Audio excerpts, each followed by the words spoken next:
फिर हम पढ़ रहे थे स्केलेटल कनेक्टिव टिश्यू, जिसका पहला पार्ट हमने देखा था कार्टिलेज। स्केलेटल कनेक्टिव टिश्यू का दूसरा पार्ट जो होता है वो होता है बोन्स। हम जानते हैं स्केलेटल सिस्टम की जब भी अपन बात करते हैं तो स्केलेटल कौन बना रहा है, जो हमारा एक फिक्स शेप दे रहा है। और शेप देने में कौन कौन इंपॉर्टेंट रोल प्ले करते हैं, कार्टिलेज और बोन्स। ठीक है, अब हमने ये भी पढ़ा कार्टिलेज के अंदर कि एम्ब्रियोनिक लाइफ में जब हम एम्ब्रियोनिक डेवलपमेंट में होते हैं उस टाइम सबसे पहले बॉडी में कार्टिलेज बनता है ना। सबसे पहले बॉडी में कार्टिलेज बना और यही कार्टिलेज बाद में मॉडिफाई होकर बोन्स का फॉर्मेशन करवाता है। बॉडी की मोस्ट ऑफ द बोन्स जो है वो कार्टिलेज के मॉडिफिकेशन से ही बनी हुई होती है। ये सब चीजें हमने डिस्कस करी थी लास्ट पार्ट में, दैट वाज कार्टिलेज। अब बोन्स के अंदर जब बोन्स बन गई तो बोन्स किन किन चीज की बनी है, बोन के अंदर और क्या क्या उसके कॉम्पोजिशंस होते हैं, कैसा उसका स्ट्रक्चर होता है, कैसे कैसे बोन्स के अंदर पार्ट्स होते हैं, और ये बोन किस तरीके से जो है न्यूट्रिशन रिसीव करती है, ये सब चीजें हमें इस जगह पे इस पार्ट में डिस्कस करनी है। ठीक है, सबसे पहले बात करें, जैसे हमने देखा था कार्टिलेज, हमने कहा था कार्टिलेज बना हुआ भाई, उसके अंदर उसका मैट्रिक्स है, उस मैट्रिक्स के अंदर उसकी कुछ सेल्स हैं, है ना।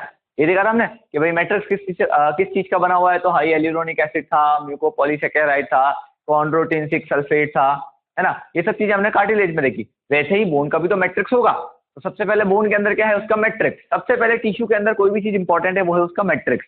तो बोन का मैट्रिक्स, बोन का जो मैट्रिक्स होता है वो किस चीज का बना हुआ है, वही जो हमेशा अपन पढ़ते आ रहे कनेक्टिव टिश्यू के अंदर, देख लो, mucopolysaccharide in the form of hyaluronic acid. ये अभी तक कनेक्टिव टिश्यू जहां से स्टार्ट हुआ है वहां तक कंटिन्यूअस चल रहा है, even from the basement membrane वहीं से चलता हुआ आ रहा है, mucopolysaccharide in the form of hyaluronic acid. तो यहाँ पे भी होगा, कार्टिलेज में भी था, यहाँ पे भी है। कार्टिलेज के अंदर और क्या था, कार्टिलेज के मैट्रिक्स को नाम दिया था कॉन्ड्रीन, कॉन्ड्रिया टर्म है कार्टिलेज के लिए। वैसे ही यहाँ पे बोन के मैट्रिक्स में प्रोटीन होती है जिसका नाम होता है ओसीन प्रोटीन। ठीक है, बोन के मैट्रिक्स में प्रोटीन होती है जिसका नाम होता है ओसीन प्रोटीन। ठीक है, तो मैट्रिक्स के अंदर दो पार्ट हैं, one is inorganic part, other is the organic part. ठीक, मैट्रिक्स जो है बोन का वो किस किस चीज से बना हुआ है, पहला है इनऑर्गेनिक पार्ट और दूसरा है ऑर्गेनिक पार्ट।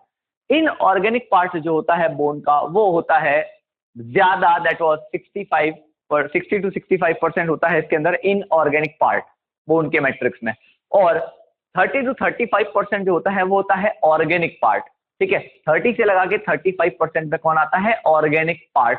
तो ये जो ओसीन प्रोटीन हो गया, म्यूकोपॉलीसैकेराइड हो गया, ये हाई एल्यूरोनिक एसिड हो गया, ये सारे के सारे ऑर्गेनिक कंपोनेंट है मैट्रिक्स के। ठीक है, फिर से समझा रहा हूं, समझिएगा। आप कंपैरिजन करके पढ़ सकते हो, कार्टिलेज में भी मैट्रिक्स था तो भैया बोन में भी मैट्रिक्स होगा। ठीक है, कार्टिलेज के मैट्रिक्स में mucopolysaccharide, high एल्यूरोनिक acid, chondroitin 6 sulphate था, तो यहाँ पे भी ऐसा ही कुछ होगा। तो यहाँ पे भी म्यूकोपॉलीसैकेराइड है, यहाँ पे भी हाई एल्यूरोनिक एसिड है, और यहाँ पे ओसीन प्रोटीन। ये वाला जो पार्ट हो गया ये हो गया ऑर्गेनिक पार्ट, 30 से 35%। रिमेनिंग 60 से 65% होता है इनऑर्गेनिक पार्ट। ये इनऑर्गेनिक पार्ट यहाँ लिखा है मैंने, ठीक है, जो होते हैं मिनरल्स। इस इनऑर्गेनिक पार्ट के अंदर इन मिनरल्स में कौन कौन से होते हैं, जैसे कैल्शियम फॉस्फेट, लगभग 80% जो होता है बोन उसके अंदर मिनरल्स होता है कैल्शियम फॉस्फेट। 80% जो बोन का पार्ट होता है वो कैल्शियम फॉस्फेट से मिलकर बना है उसके मैट्रिक्स में, इतना ज्यादा डिपोजिशन है कैल्शियम फॉस्फेट का उसके मैट्रिक्स में। नेक्स्ट इज मैग्नीशियम फॉस्फेट, लगभग 10% होता है, लगभग 10% कैल्शियम कार्बोनेट, और कुछ बच गया तो फ्लोराइड्स होते हैं। ये सारा पार्ट जो है ये बोन के मैट्रिक्स में होता है इनऑर्गेनिक पार्ट। बोन के मैट्रिक्स का इनऑर्गेनिक पार्ट है ये, और बोन के मैट्रिक्स का ऑर्गेनिक पार्ट है ये। तो इस तरीके से ये दोनों पार्ट मिलके बोन का मैट्रिक्स बनाते हैं।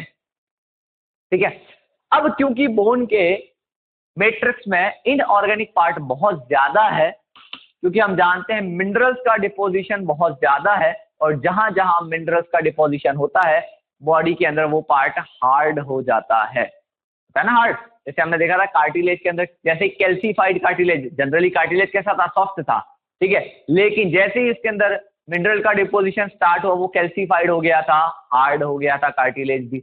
मतलब जहां जहां मिनरल का डिपोजिशन होगा बॉडी के अंदर वो पार्ट क्या हो जाता है, हार्ड हो जाता है। तो इसका मतलब बोन के अंदर मिनरल्स है इतना सारा, इसीलिए बोन जो है बहुत ज्यादा हार्ड बन जाती है। ठीक है, तो अभी तक क्या समझ में आया, बोन का मैट्रिक्स, मैट्रिक्स के दो पार्ट, ऑर्गेनिक इनऑर्गेनिक, ऑर्गेनिक कितना 30 से 35%, ये वाला इनऑर्गेनिक कितना 60 से 65%, ये वाले मिनरल्स। ठीक है। दूसरा, अब इस मैट्रिक्स में और क्या क्या होता है, तो इस मैट्रिक्स में होती हैं बोन की सेल्स। ठीक है, इस मैट्रिक्स में बोन की सेल्स हैं, 3 टाइप की सेल्स होती हैं, osteoblast, osteocyte, osteoclast. Similar to the cartilage, cartilage से कंपेयर करते चलो, कार्टिलेज में पड़ी थी 3 सेल, कॉन्ड्रोब्लास्ट जो इमेच्योर थी, वो डिवाइड करके बना रही थी कॉन्ड्रोसाइट जो कि मैच्योर थी, और डेड कॉन्ड्रोसाइट को डिस्ट्रॉय करने वाली सेल थी कॉन्ड्रोक्लास्ट जिसको हमने मैक्रोफेज कहा था कार्टिलेज का। वैसे ही यहाँ पे है ऑस्टियोब्लास्ट, ब्लास्ट आ गया मतलब immature cell of the bone. कौन फॉर्मेशन करता है इसका, याद करो, फाइब्रोब्लास्ट के मॉडिफिकेशन से बनती है ऑस्टियोब्लास्ट। ऑस्टियोब्लास्ट इमेच्योर सेल है, डिवाइड करके क्या बनाएगी, मैच्योर सेल ऑस्टियोसाइट, और इन मैच्योर डेड सेल को डिस्ट्रॉय करने वाली सेल है ऑस्टियोक्लास्ट जिसको हम कह रहे हैं मैक्रोफेज ऑफ द बोन। क्योंकि ये ऑस्टियोक्लास्ट बोन की अननेसेसरी अनवांटेड सेल को डिस्ट्रॉय कर देती है, मतलब बोन को एक फिक्स शेप में बनाए रखती है, बोन का एक फिक्स शेप मेंटेन करने का काम करती है। जैसे कोई एक्स्ट्रा ऑस्टियोसाइट सेल आती है उसको खत्म कर देती है, उसको डिस्ट्रॉय कर देती है, इसीलिए ये सेल ऑस्टियोक्लास्ट रिस्पॉन्सिबल होती है for the bone remoulding, reshaping देने का काम करती है बोन को। कौन, ऑस्टियोक्लास्ट। ठीक, तो मैट्रिक्स और सेल्स 2 पार्ट हो गए इसके। अब जैसे हमने पढ़ा था कार्टिलेज के अंदर कि भाई कार्टिलेज का जो मैट्रिक्स होता है वो सॉलिड होता है लेकिन सॉफ्ट होता है, वो प्लायबल है, वो मुड़ भी सकता है, टूटता नहीं है, और वो रेजिस्टेंस होता है किसी भी कंप्रेशन के लिए। उसी के ऑपोजिट यहाँ पे, क्योंकि यहाँ पे बहुत ज्यादा मिनरल जमा है बोन के अंदर, इसीलिए मिनरल जमा होते ही इसका मैट्रिक्स कैसा हो गया, हार्ड हो गया, यानी कि ये मैट्रिक्स इसका हार्ड होता है, नॉन प्लायबल है, मुड़ेगा नहीं और टूट जाएगा अगर आप ज्यादा इसको क्या करोगे, कंप्रेस करोगे। भाई आपके पास एक हड्डी है, मान लो ये बोन है ना, इस बोन को ना तो आप दबा सकते हो, कंप्रेस कर सकते हो, ज्यादा मुड़ाने की कोशिश करोगे इधर उधर तो ये टूट जाएगा। लेकिन ये देखो ये कार्टिलेज है, आप इसको ऐसे ऐसे कैसे भी मुड़ाओ ये मुड़ जाता है, प्लायबल है, टूटता नहीं है। ठीक है भले ये भी सॉलिड लेकिन सॉफ्ट है, ये हार्ड है। हार्ड है क्यों है, क्योंकि यहाँ पे मिनरल जमा है। अब मिनरल जमा है, हार्ड हो गया तो ये कभी मुड़ेगा नहीं, ज्यादा मुड़ाने की कोशिश करोगे तो टूट जाएगा। तो कार्टिलेज का मैट्रिक्स कैसा था, प्लायबल था, सॉफ्ट था, और it can compress the resistance, it can compress the resistance, और यहाँ पे जो है it can resist the compression, और यहाँ पे जो मैट्रिक्स है वो कैसा है, हार्ड है, नॉन प्लायबल है, और ये नॉन रेजिस्टेंट है कंप्रेशन के लिए, वो रेजिस्टेंट था कंप्रेशन के लिए, ये नॉन रेजिस्टेंट। ठीक है, इतनी बात समझे। जब भी अपन याद कर लेना, सिंपल चीज, कॉन्ड्रीन टर्म आ जाए तो आप समझ लेना आप कार्टिलेज की बात करें, ऑस्टिया टर्म आ जाए तो बोन की बात करते हैं। बोन के फॉर्मेशन को, फॉर्मेशन ऑफ द बोन कहलाता है ऑसिफिकेशन। ठीक है, ऑसिफिकेशन बोन का बनना, और बोन के स्टडी को कहा जाता है ऑस्टियोलॉजी। ठीक है, बोन की स्टडी क्या कहलाती है, ऑस्टियोलॉजी, और बोन का बनना ऑसिफिकेशन। अब बोन के अंदर हमें 3 पार्ट दिखाई देते हैं। अगर हम बोन को स्ट्रक्चर को देखें तो बोन के अंदर हमें क्या दिखाई देते हैं, 3 पार्ट दिखाई देते हैं। बोन के कौन कौन से 3 पार्ट से मिलकर बनी है, देखिए दोनों जो एंड पार्ट है, ये हमने एक बोन का डायग्राम ड्रॉ किया, ये एक जनरल इमेज है। भाई आपने एड वगैरह में भी देखा होगा कि जो डॉग्स होते हैं या जो पेट्स होते हैं उनको जब बोन खिलाई जाती है, उस बोन का एक जनरल स्ट्रक्चर ऐसा ही दिखाया जाता है। ठीक है, तो ये एक बोन का एक जनरल स्ट्रक्चर अपन मान के चल रहे हैं। इसके अंदर आपको ये जो दोनों एंड पार्ट दिख रहे हैं दोनों साइड में, ये वाला और ये वाला, ये होता है इसका एपीफाइसिस रीजन। एक बोन के अंदर हमें 3 पार्ट दिखाई देंगे, 3 एरियाज दिखाई देते हैं, तो दोनों जो एंड पार्ट हैं दीज आर एपीफाइसिस रीजन, दोनों एंड पे। तो ये बोन है तो इधर और इधर दोनों पे क्या है, एपीफाइसिस रीजन। ठीक है, इस एपीफाइसिस रीजन के अंदर क्या होते हैं, ट्रैबेक्यूली। ट्रैबेक्यूली क्या चीज है, इस एपीफाइसिस रीजन के अंदर होती है ट्रैबेक्यूली। ट्रैबेक्यूली क्या है, जो मैट्रिक्स होता है वो ऐसे कॉलम शेप की लेयर्स में जमा हो जाता है, कॉलम शेप की लेयर्स में ऐसे, तो बीच बीच में खाली जगह बचेगी, उस खाली जगह को नाम दिया ट्रैबेक्यूली। और इस ट्रैबेक्यूली या खाली जगह में भरा हुआ होता है रेड बोन मैरो। फिर से बोल रहा हूं, बोन के 3 पार्ट, सबसे एंड पार्ट दोनों तरफ जो है दीज आर एपीफाइसिस, इस एपीफाइसिस के बाद में आता है मेटाफाइसिस, और सबसे अंदर की तरफ वाला जो रीजन है this is the diaphysis. 3 region हो गए। ठीक, सबसे बाहर जो होता है सबसे पहले दोनों एंड पे, दैट इज एपीफाइसिस रीजन। इस एपिफाइसिस रीजन में जो मैट्रिक्स होता है वो ऐसे लंबे लंबे लेयर्स में जमा होता है मैट्रिक्स। तो इन लेयर्स के बीच में क्या मिलेगी? खाली जगह मिलेगी। इस खाली जगह को नाम दिया ट्रैबेक्यूली, और इस ट्रैबेक्यूली में भरा हुआ होता है रेड बोन मैरो, यानी कि दोनों एपिफाइसिस में क्या भरा हुआ है? रेड बोन मैरो भरा हुआ है। ठीक है, नाम में ही रेड बोन मैरो आया। ये रेड बोन मैरो बहुत इंपॉर्टेंट होता है। रेड बोन मैरो हमारी बॉडी के अंदर जो है ब्लड सेल का फॉर्मेशन करता है। बॉडी के अंदर जो है आरबीसी, डब्ल्यूबीसी, प्लेटलेट का फॉर्मेशन करना स्टार्ट कर देता है। तो एपिफाइसिस रीजन में क्या है? ट्रैबेक्यूली, और क्या भरा हुआ है? Red bone marrow. ये रेड बोन मैरो जो है ये हमारी बॉडी के अंदर जो ब्लड सेल्स होती हैं उनका फॉर्मेशन करता है। यहाँ पे माइलॉइड टिश्यू भरा हुआ होता है, और ये माइलॉइड टिश्यू क्या करता है? बॉडी के अंदर ब्लड सेल्स का फॉर्मेशन करता है। तो ये हीमोपोइटिक ऑर्गन हो गया। हीमोपोइटिक का मतलब जो हीमोपोइसिस करे, हीमोपोइसिस का मतलब जो ब्लड का फॉर्मेशन करे। ठीक है, जो ब्लड का फॉर्मेशन करे, जो उसको हम हीमोपोइटिक ऑर्गन कह रहे हैं, जो यहाँ पे हो रहा है आरबीएम के अंदर, रेड बोन मैरो के अंदर। ठीक, दूसरा जो रीजन है यहाँ पे, ये आपको दिख रहा है मेटाफाइसिस रीजन। ये मेटाफाइसिस रीजन जो है ऑस्टियोब्लास्ट सेल्स की एक लेयर है। सेल्स एक लेयर में अरेंज रहती है दोनों एंड पे, ऑस्टियोब्लास्ट सेल्स। इस लेयर को हम कहते हैं एपीफाइसियल प्लेट। तो मेटाफाइसिस रीजन का दूसरा नाम होता है एपीफाइसियल प्लेट। एक प्लेट की फॉर्म में ऑस्टियोब्लास्ट सेल ऐसे अरेंज है। ठीक है, करते क्या है? क्योंकि ये ऑस्टियोब्लास्ट है यानी कि इमैच्योर सेल है, तो ये डिवाइड करने की कैपेसिटी रखती है। तो ये सेल लगातार डिवाइड होगी, और जब ये डिवाइड होती है तो नई नई सेल्स का फॉर्मेशन करेगी, यानी कि नई लेयर बनाएगी सेल्स की, इधर और इधर दोनों तरफ। यानी कि ये जो सेल्स हैं मेटाफाइसिस की, ये बोन के इलोंगेशन के लिए रिस्पॉन्सिबल है। इधर ये डिवाइड करके एक नई लेयर बनाएगी, इधर डिवाइड करके नई लेयर बनेगी, फिर डिवाइड करके नई लेयर, फिर डिवाइड करके नई लेयर। तो इस तरीके से बोन का इलोंगेशन होता है बाय द मेटाफाइसिस। ठीक, अब यंग बोन के अंदर, यंग बोन का मतलब जब कोई पर्सन यंग है, यंग का मतलब वो 18-20 साल तक का है, तब तक उसकी बोन में मेटाफाइसिस रीजन दिखता है, क्योंकि अभी उसकी पूरी की पूरी ग्रोथ नहीं हुई है। अभी चांसेस हैं उसके अंदर कि अभी उसकी और ग्रोथ हो सकती है, उसकी हाइट बढ़ सकती है। तो उस एज तक उस पर्सन की बोन के अंदर मेटाफाइसिस रीजन दिखता है। लेकिन आफ्टर द मैच्योरेशन, यानी कि maximum at the age of 25, maximum मान लिया हमने, कुछ में 20 साल भी हो सकता है, 18 साल भी हो सकता है, बट हम मैक्सिमम 25 ईयर्स मान के चल रहे हैं। आफ्टर दैट एज ये मेटाफाइसिस रीजन नहीं दिखेगा, ये खत्म हो जाता है, ये गायब हो जाता है।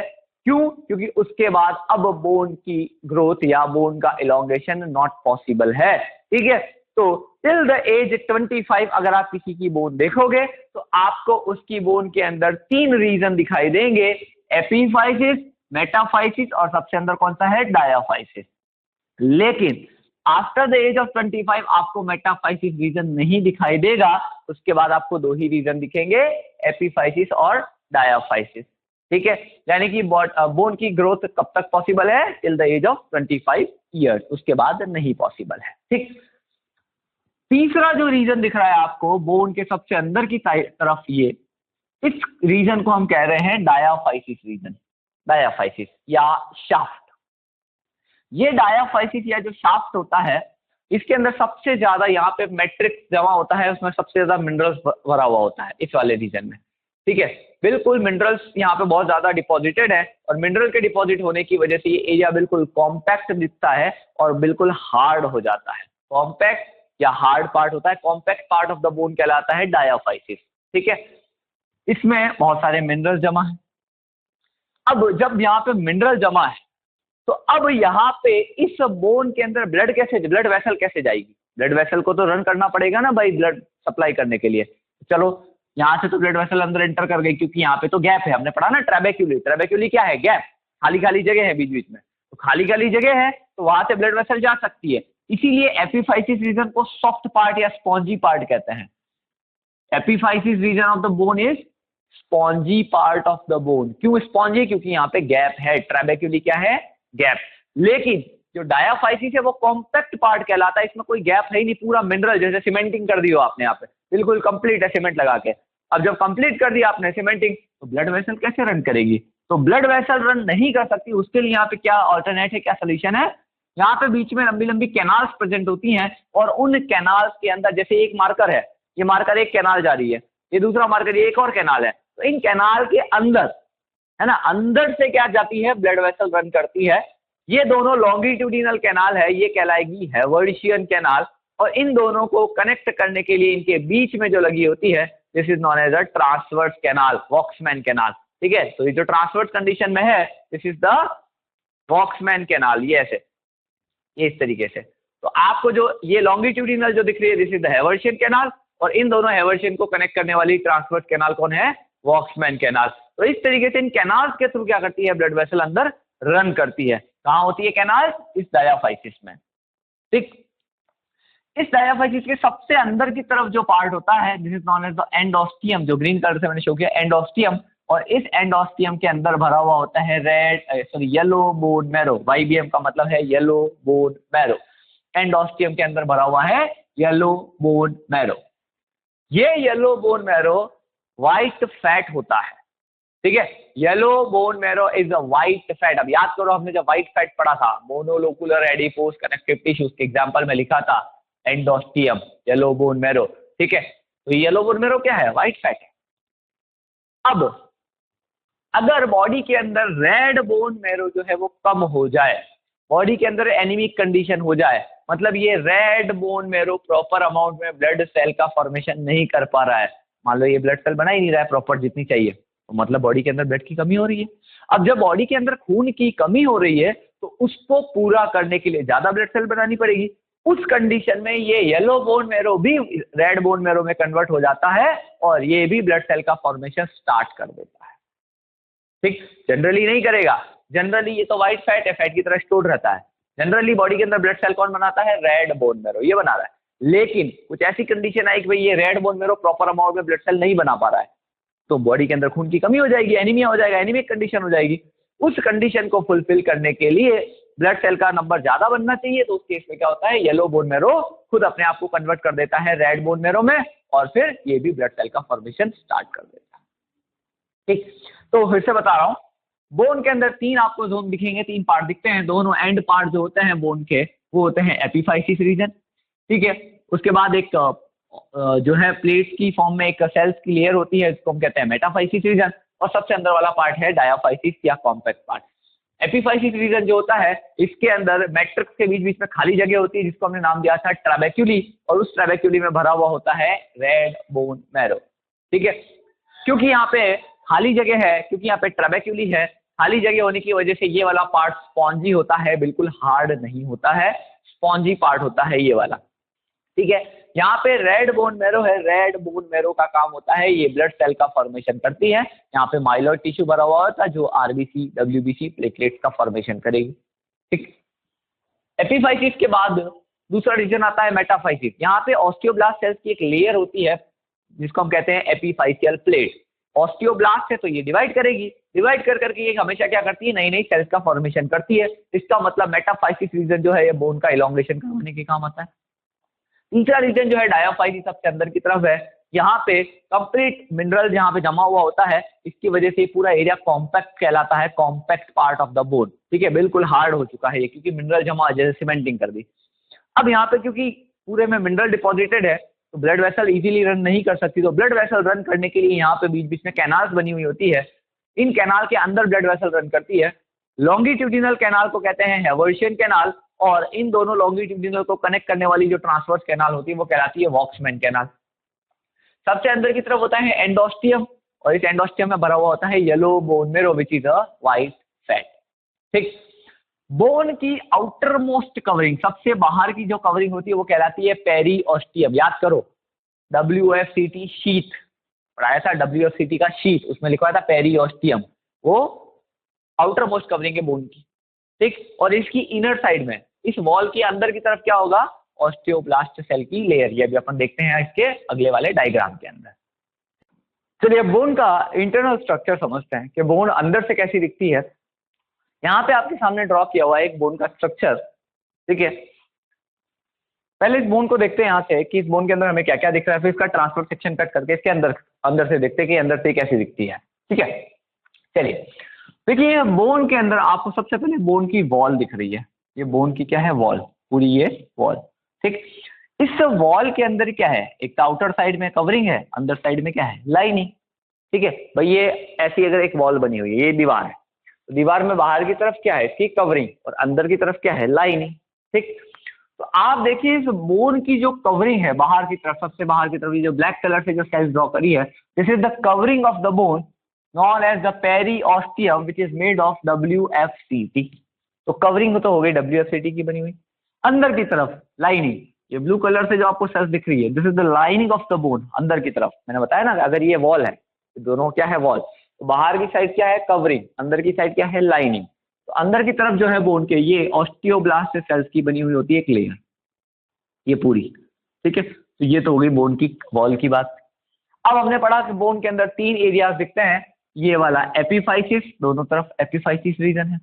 इस एपिफाइसिस रीजन के अंदर ये खाली खाली जो जगह आपको दिख रही है, ये खाली जगह, ये खाली जगह, ये खाली जगह को क्या नाम दिया है, ट्रैबेक्यूली। और इस ट्रैबेक्यूली में क्या भरा हुआ है, रेड बोन मैरो भरा हुआ है सब जगह।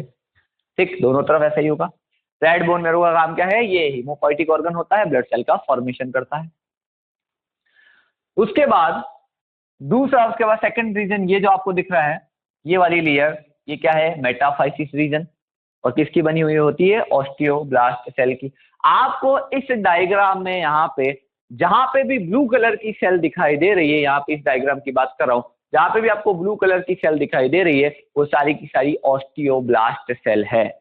ठीक है, तो देखो ये बोन की वॉल, इनर लाइनिंग ऑस्टियोब्लास्ट की बनी हुई, ये मेटाफाइसिस रीजन ऑस्टियोब्लास्ट का बना हुआ।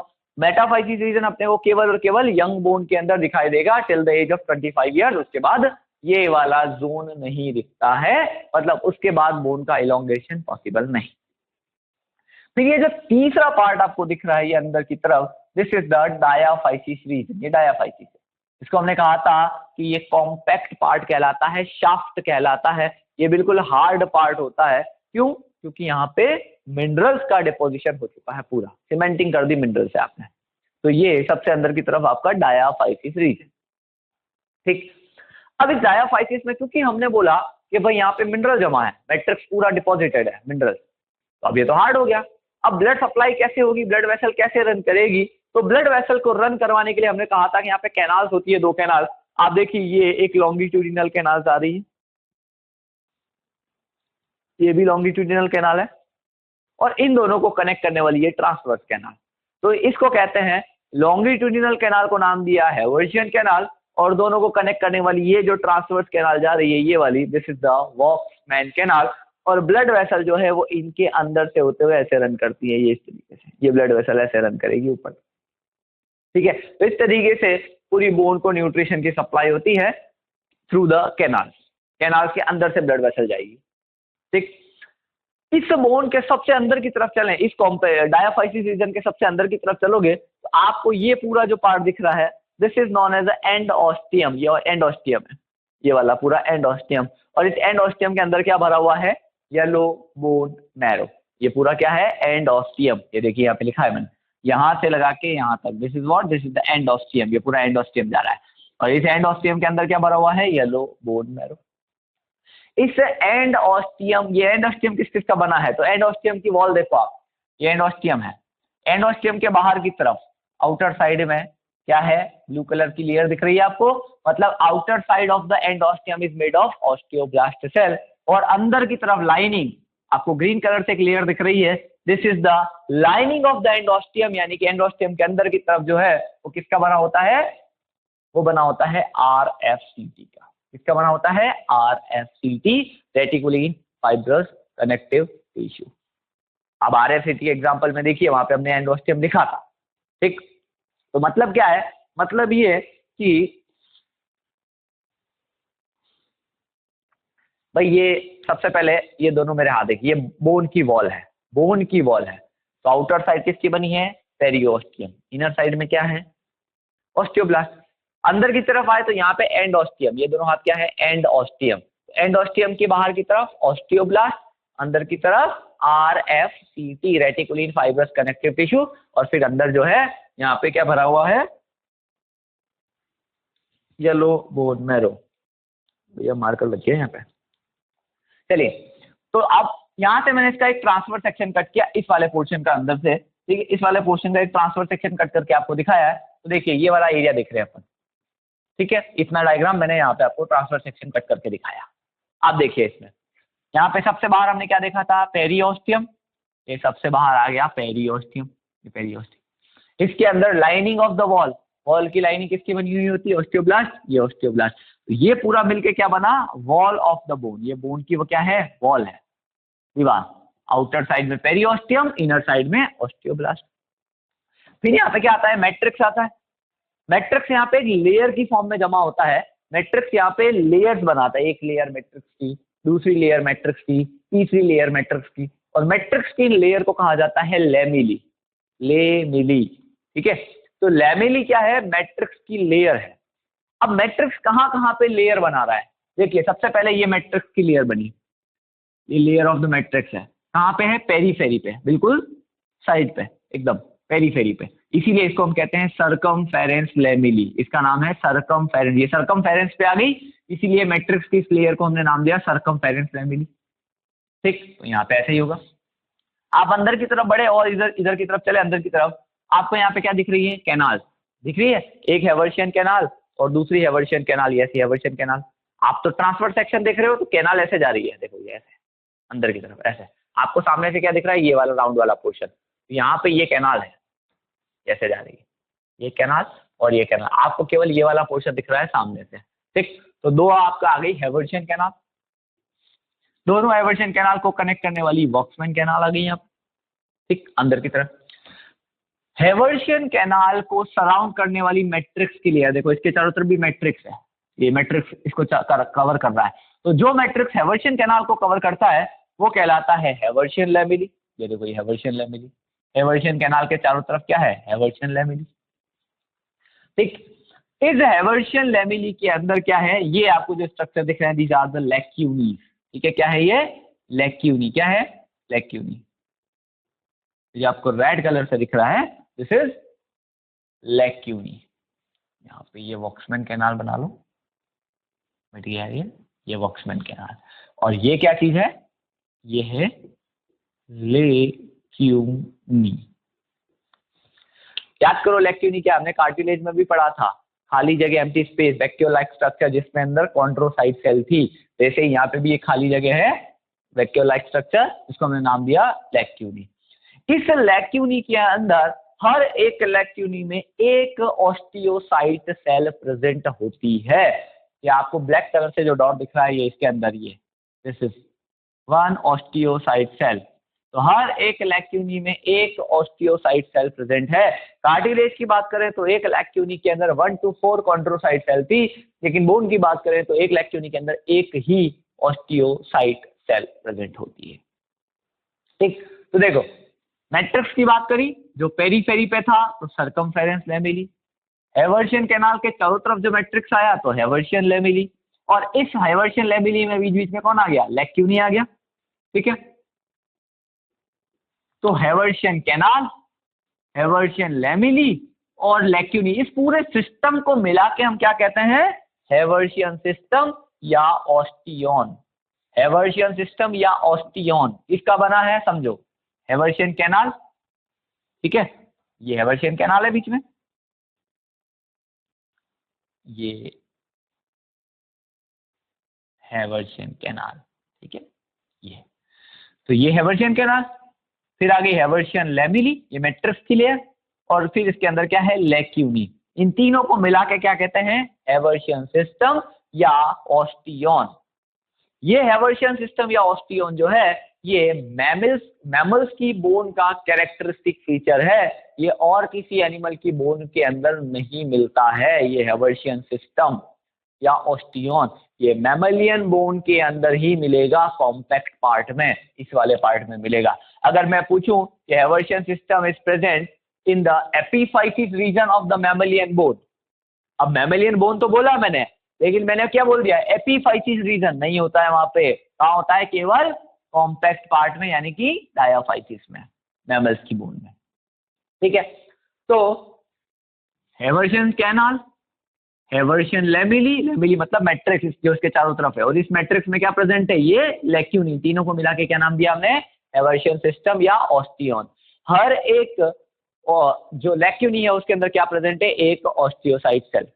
ठीक है, आप और अंदर की तरफ आए। अच्छा, इस एक हेवर्शियन सिस्टम और दूसरा हेवर्शियन सिस्टम, इन दोनों के बीच में भी ये मैट्रिक्स है, एक ऑस्टियन, एक हेवर्शियन सिस्टम, दूसरा हेवर्शियन सिस्टम, इसके बीच में मैट्रिक्स की एक और लेयर है, इसको नाम दिया हमने इंटरस्टिशियल लैमेली। इंटरस्टिशियल लैमेली क्या होता है, एक ऑस्टियन दूसरा ऑस्टियन के बीच में। सबसे अंदर की तरफ बढ़े आप तो ये आ गया आपका क्या, एंडोस्टियम, ये एंडोस्टियम आ गया, ये एंडोस्टियम। ठीक, एंडोस्टियम में मैंने आपको बताया ना, एंडोस्टियम के बाहर की तरफ ब्लू कलर से दिख रही है तो ऑस्टियोब्लास्ट, अंदर की तरफ आरएफसीटी, और फिर यहाँ पे क्या भरा हुआ है, येलो बोन मैरो। ठीक, इस तरीके से। तो ये हमने ट्रांसफर सेक्शन इसका देखा।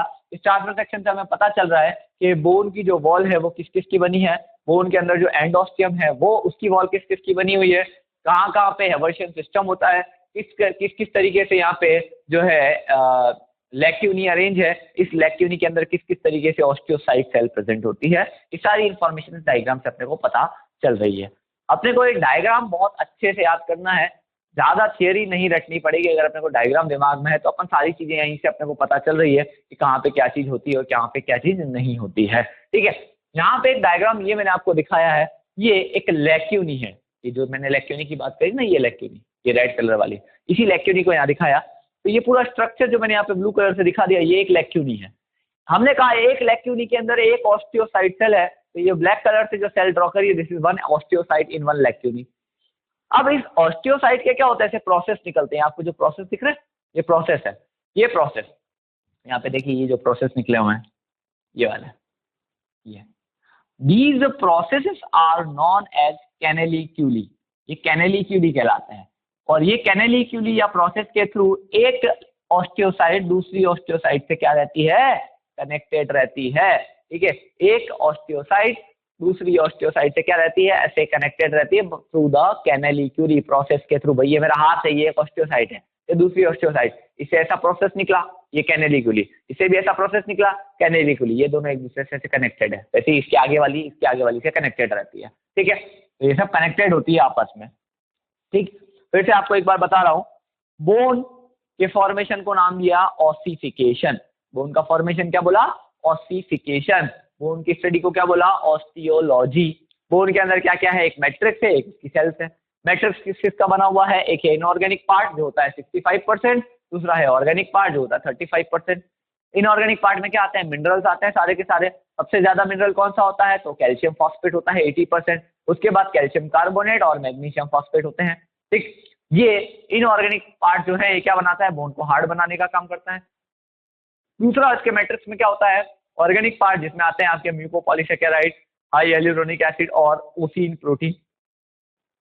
इन मैट्रिक्स के अंदर क्या प्रेजेंट होती है, बोन की सेल्स। कौन कौन सी सेल्स होती हैं यहाँ पे, ऑस्टियोब्लास्ट सेल होती है जो कि इमेच्योर सेल है। कहाँ से आ रही है ऑस्टियोब्लास्ट, कौन बना रहा है, फाइब्रोब्लास्ट सेल के मॉडिफिकेशन से आई।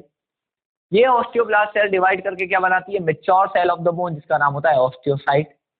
और इन ऑस्टियोसाइट को डेड हो जाए या ज्यादा ऑस्टियोसाइट अगर आ जाए, इनको डिस्ट्रॉय करने का काम करती है osteoclast cell which is known as a macrophage of the bone. Bone के मैक्रोफेज के नाम से जानी जाती है। ठीक है, तीन तरीके की सेल हो गई। फिर हमने पढ़ा कि बोन के स्ट्रक्चर में तीन पार्ट अपने को दिखते हैं, जो एंड पार्ट है उसको कहते हैं एपिफाइसिस, बीच में आती है दूसरी एक लेयर की फॉर्म में दैट इज मेटाफाइसिस, और सबसे अंदर की तरफ जो कॉम्पैक्ट पार्ट होता है वो होता है डायाफाइसिस। बोन के आउटर मोस्ट कवरिंग है पेरिओस्टियम, किसकी बनी हुई होती है, WFCT की, और इसकी लाइनिंग बनी हुई होती है ऑस्टियोब्लास्ट सेल की। एपिफाइसिस रीजन के अंदर जो मैट्रिक्स होता है उसमें खाली खाली जगह होती है जिसका नाम ट्रैबेक्यूली है, और इस ट्रैबेक्यूली के अंदर भरा हुआ होता है रेड बोन मैरो। ये रेड बोन मैरो क्या काम करता है, ये काम आता है ब्लड सेल का फॉर्मेशन करने में, इसलिए इसको हीमोपोइटिक ऑर्गन कहते हैं। ठीक, क्योंकि यहाँ पे खाली खाली जगह है, क्योंकि यहाँ पे ट्रैबेक्यूली है, इसीलिए इसको हम spongy part of the bone भी कहते हैं। फिर आते हैं दूसरे रीजन पे, मेटाफाइसिस। यहाँ पे ऑस्टियोब्लास्ट सेल्स एक लेयर की फॉर्म में अरेंज है, एक प्लेट का फॉर्मेशन करती है जिसको कहते हैं एपीफाइसियल प्लेट। ये एपीफाइसियल प्लेट या मेटाफाइसिस है, इसका काम बोन का एलोंगेशन करवाना है। तो ये यंग बोन में हमें दिखाई देती है till the age of 25 years, उसके बाद किसी भी पर्सन की बॉडी में मेटाफाइसिस रीजन नहीं दिखेगा। ये तीसरा पार्ट हमने पढ़ा था डायाफाइसिस, सबसे अंदर यहाँ पे कॉम्पैक्टली यहाँ पे पैक्ड मैट्रिक्स या मिनरल जमा होता है, तो ये बिल्कुल हार्ड हो जाता है। तो अब अगर हार्ड हो गया तो इसमें ब्लड सप्लाई कैसे होगी?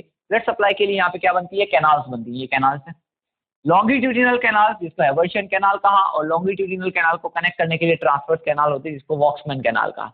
इनके थ्रू ब्लड वेसल अंदर रन करती है। इस पूरे एरिया में मैट्रिक्स जो है वो लेयर्स की फॉर्म में प्रेजेंट होता है। इन मैट्रिक्स की लेयर को हमने नाम दिया था लैमेली। अगर सर्कमफेरेंस या पेरीफेरी पे है मैट्रिक्स तो उसको नाम दिया सर्कमफेरेंस लैमेली, ठीक है। फिर बीच में आए तो हमें क्या दिख रही है? कैनाल दिख रही है, हेवर्शियन कैनाल। ये हेवर्शियन कैनाल और ये हेवर्शियन कैनाल।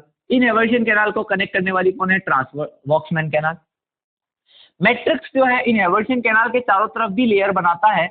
तो मैट्रिक्स की लेयर जो हेवर्शियन कैनाल के चारों तरफ होती है इसको कहते हैं हेवर्शियन लैमेली। और इस मैट्रिक्स की हेवर्शियन लैमेली के अंदर यहाँ पे प्रेजेंट होती हैं लैक्यूनीज। तो हेवर्शियन कैनाल, हेवर्शियन लैमेली और लैक्यूनी, इनको मिला के कहा जाता है हेवर्शियन सिस्टम और osteon, which is the characteristic feature of the mammalian bone. हर एक लैक्यूनी के अंदर एक ऑस्टियोसाइट सेल प्रेजेंट है और इस ऑस्टियोसाइट सेल के जो प्रोसेसेस निकलते हैं उनको कहते हैं कैनेलिक्यूली। इन प्रोसेस का नाम रखा है कैनेलिक्यूली, ठीक है। एक ऑस्टियन, दूसरा ऑस्टियन, इसके बीच में मैट्रिक्स की एक लेयर है जिसका नाम रखा हमने इंटरस्टिशियल लैमेली। फिर और अंदर की तरफ आते हैं तो यहाँ पे होता है एंडोस्टियम। एंडोस्टियम के बाहर की तरफ एंडोस्टियम की कवरिंग किसकी बनी है? ऑस्टियोब्लास्ट। एंडोस्टियम के अंदर की तरफ इसकी लाइनिंग बनी हुई होती है किसकी? आरएफसीटी की, रेटिकुलेट फाइबर्स कनेक्टिव टिश्यू। और सबसे अंदर की तरफ भरा हुआ होता है yellow bone marrow which is a white fat. Yellow bone marrow क्या है? एक व्हाइट फैट है जो कि जरूरत के टाइम पे आरबीएम में कन्वर्ट होता है और ये भी ब्लड सेल का फॉर्मेशन स्टार्ट कर देता है, ठीक है। अब अगर आपको पूछा जाए hardest substance of the body, कि बॉडी के अंदर जो हार्डेस्ट सब्सटेंस होता है वो कौन सा होता है? तो हार्डेस्ट सब्सटेंस होता है बॉडी के अंदर एनेमल। हमारे टूथ के ऊपर या टीथ के ऊपर जो हार्डेस्ट पार्ट लगा होता है दैट इज एनेमल, वो बॉडी का हार्डेस्ट सब्सटेंस है। लेकिन अगर आपको पूछ लिया जाए hardest tissue of the body तो आंसर जाएगा बोन, क्योंकि बोन तो टिश्यू में पड़ रहा है ना, ग्रुप ऑफ सेल से मिलकर बना है। This is the hardest tissue of the body. Enamel की जब बात करते हैं टीथ के ऊपर के केमिकल, वो तो केमिकल है, वो ग्रुप ऑफ सेल से नहीं बना है, इसीलिए वो हार्डेस्ट सब्सटेंस है। लेकिन हार्डेस्ट टिश्यू जब भी पूछ ले तो आंसर क्या करोगे? बोन, ठीक है। कार्टिलेज और बोन समझा। अब अपन देखते हैं बोन्स के टाइप्स, कि बोन किस किस टाइप्स की होती है, ठीक है। पहली जो टाइप यहाँ पे बोन की दिखा रखी वो है कार्टिलेजिनस बोन, जिसको हम रिप्लेसिंग बोन भी कहते हैं या जिसको हम एंडोकॉन्ड्रल बोन भी कहते हैं, ठीक। क्या मतलब है इसका? हमने पढ़ा था कि बॉडी के अंदर सबसे पहले कौन बनता है? कार्टिलेज बनता है, सबसे ज्यादा कार्टिलेज बनता है, और वो कार्टिलेज बाद में क्या होता है? कन्वर्ट हो जाता है बोन्स में। हमने पढ़ा था ना कि बॉडी की मैक्सिमम जो बोन्स होती है, मोस्टली जो बोन्स होती है वो कार्टिलेज के कन्वर्जन से बनी है। तो वो सारी बोन जो कार्टिलेज के कन्वर्जन से बनती है उन बोन्स को हम कार्टिलेजिनस बोन्स भी कहते हैं, ठीक है, या एंडोकॉन्ड्रल बोन भी कह रहे हैं, या रिप्लेसिंग बोन भी कहते हैं। अब इसमें होता क्या है? यहाँ पे दो सेल्स की जरूरत पड़ती है। इस टाइप की बोन बनने में दो टाइप की सेल्स की रिक्वायरमेंट होती है। पहली टाइप की जो सेल है वो है कॉन्ड्रोप्लास्ट सेल। प्लास्ट, हमने पढ़ा था कि कॉन्ड्रोप्लास्ट क्या करती है? कार्टिलेज को डिस्ट्रॉय करती है। तो ये वाली सेल क्या करेगी? जो कार्टिलेज है उसको डिस्ट्रॉय करना स्टार्ट करेगी, उसको खत्म करना स्टार्ट करेगी। और दूसरी टाइप की सेल यहाँ चाहिए ऑस्टियोब्लास्ट सेल। ये क्या करती है? उस जो कार्टिलेज है उसमें बोनी मैटर को डिपॉजिट करवाना स्टार्ट कर देती है, ठीक है। तो कार्टिलेज को खत्म करना और बोन को बनाना दोनों एक साथ चल रही, दो तरीके की सेल है। एक कार्टिलेज को खा रही, कार्टिलेज के मटेरियल को खत्म कर रही है, और दूसरी जो ऑस्टियोब्लास्ट है वो उस जगह पे बोन के मटेरियल को क्या कर रही है? जमा कर रही है। तो धीरे धीरे कार्टिलेज किस में कन्वर्ट हो जाएगा? बोन में कन्वर्ट हो जाएगा, ठीक है।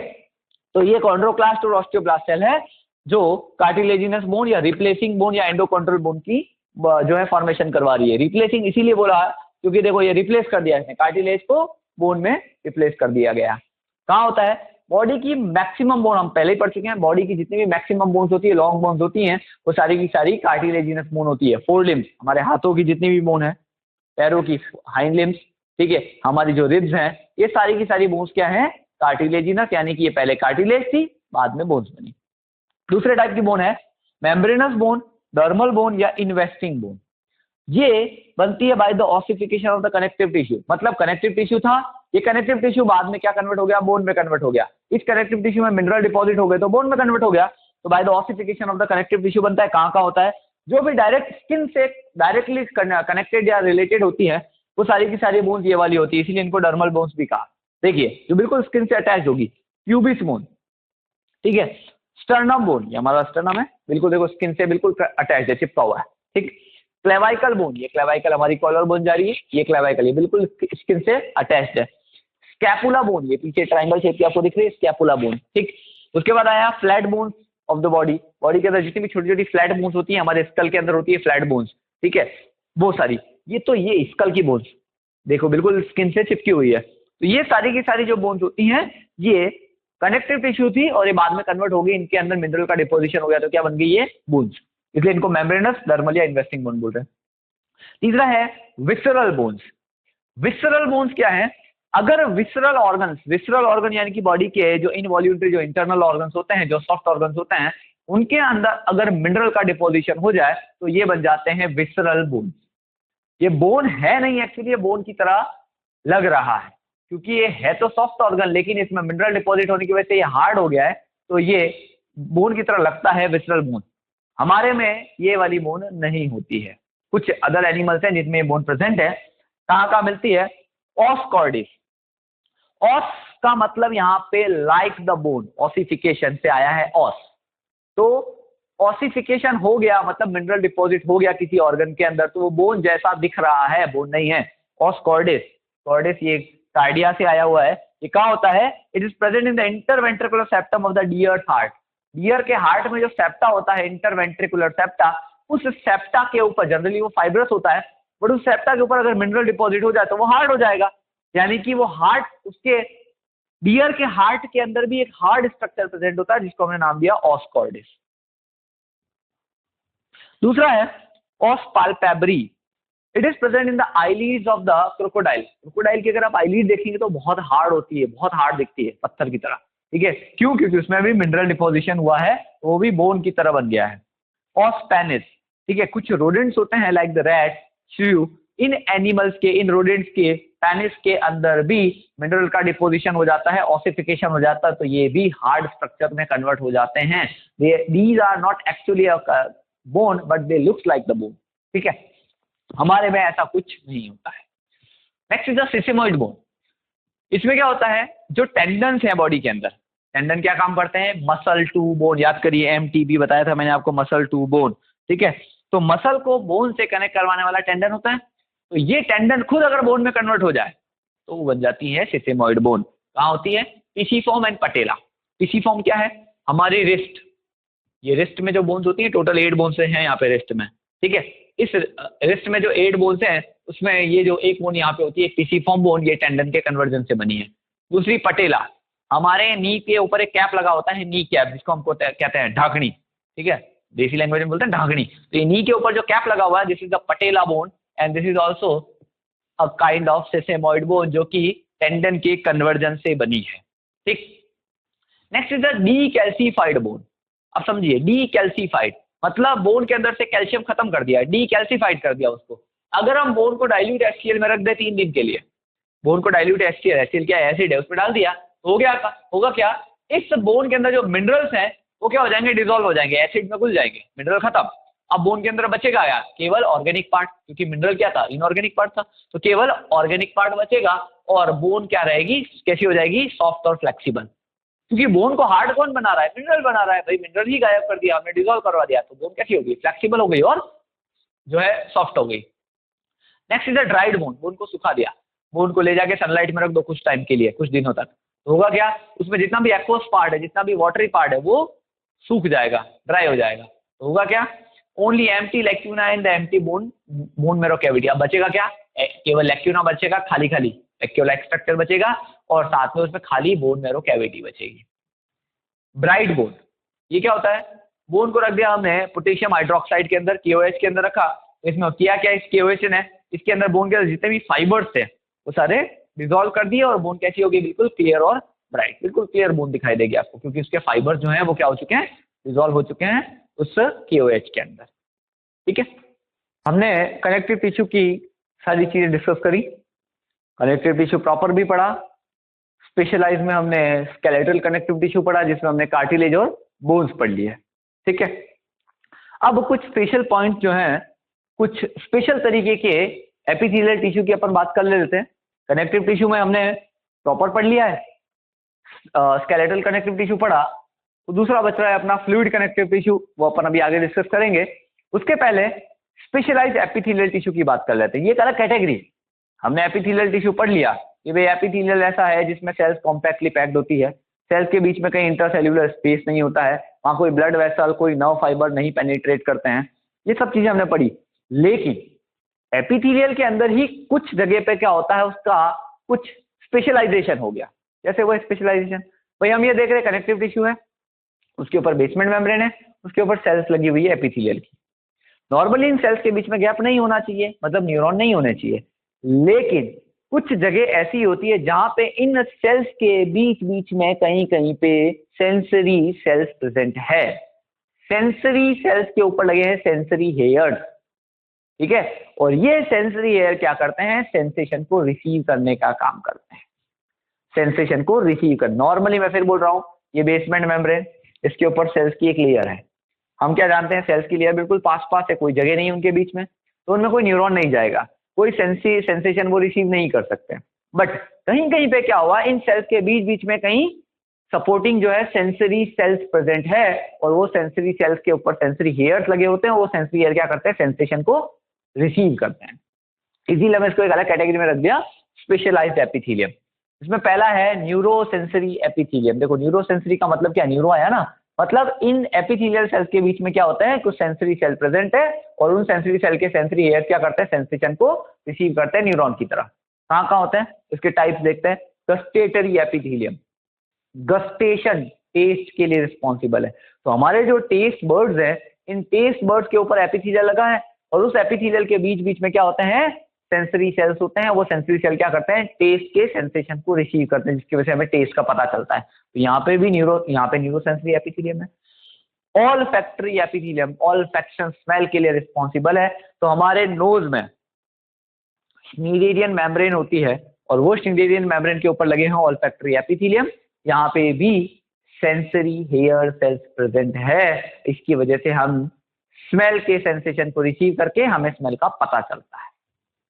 तीसरा स्टेटोअकॉस्टिक, स्टेटोअकॉस्टिक है हमारे ईयर के अंदर, ठीक है, और हमारी रेटिना के अंदर, ठीक, इंटरनल ईयर के अंदर और हमारी रेटिना के अंदर प्रेजेंट होते हैं स्टेटोअकॉस्टिक एपिथेलियम।